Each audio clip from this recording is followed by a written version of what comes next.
Welcome back. Whenever you start to learn Python, it's unavoidable that you'll encounter this topic of Python 2 versus Python 3. So, what is this all about? And it's a very important topic. Now, first of all, Python is created by a human, right? As a matter of fact, it was created by this person right here. His name is Guido. Now, a programming language is always evolving. It's not like somebody creates a programming language, it's perfect, and that's it. No, all programming languages are constantly being updated. Just like on your phone, you constantly get software updates.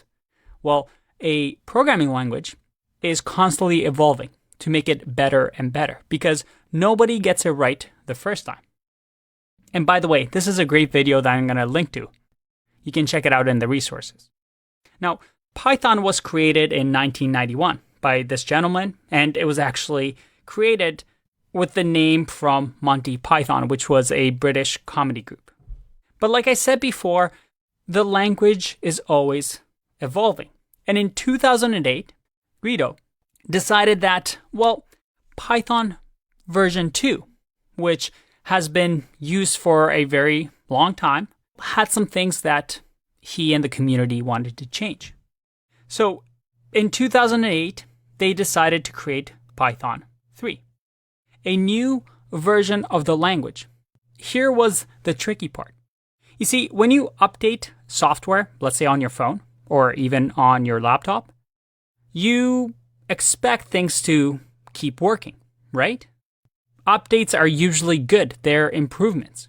But some of the features that Python 2 had, they didn't like, or they wanted to change completely. So Python 3 introduced what we call breaking changes.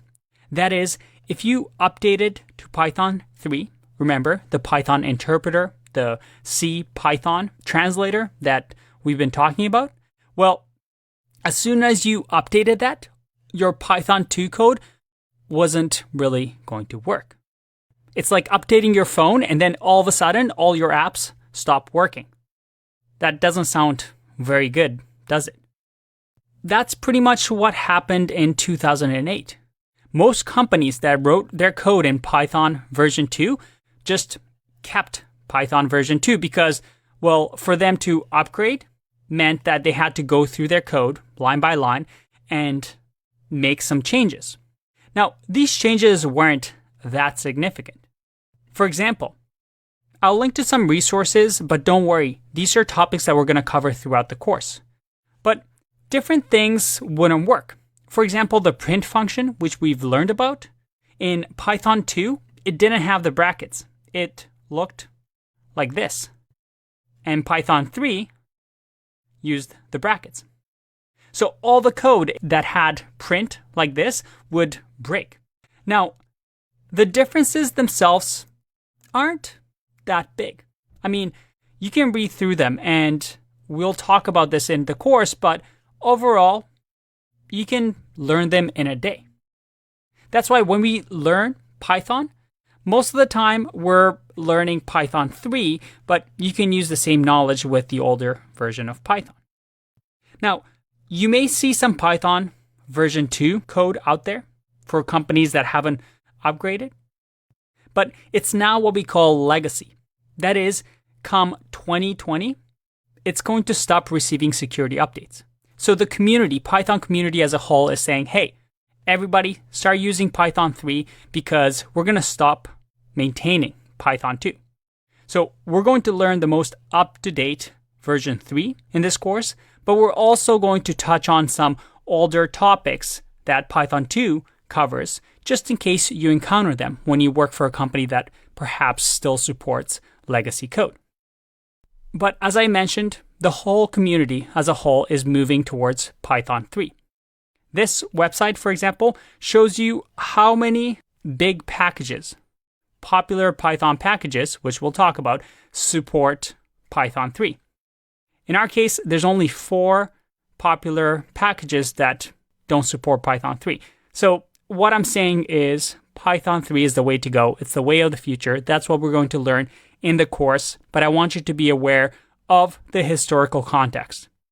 And one thing to be careful of when in this course you're searching for answers, or maybe I have some exercises that require you to Google things.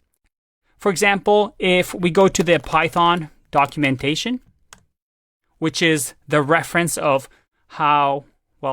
what the programming language does, you'll see that you can choose the versions here.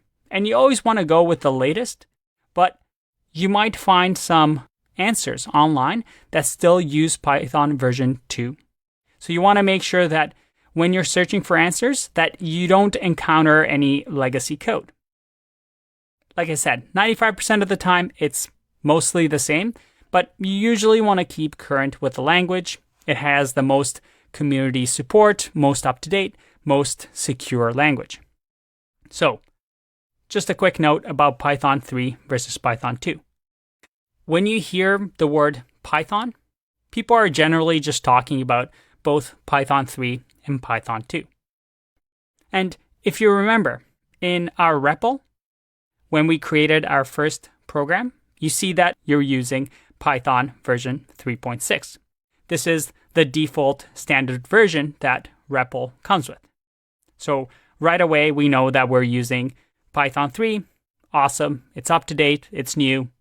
The whole community is behind it. Well, most of the community is behind it. So we're all good to go. I'll see you in the next video. Bye-bye.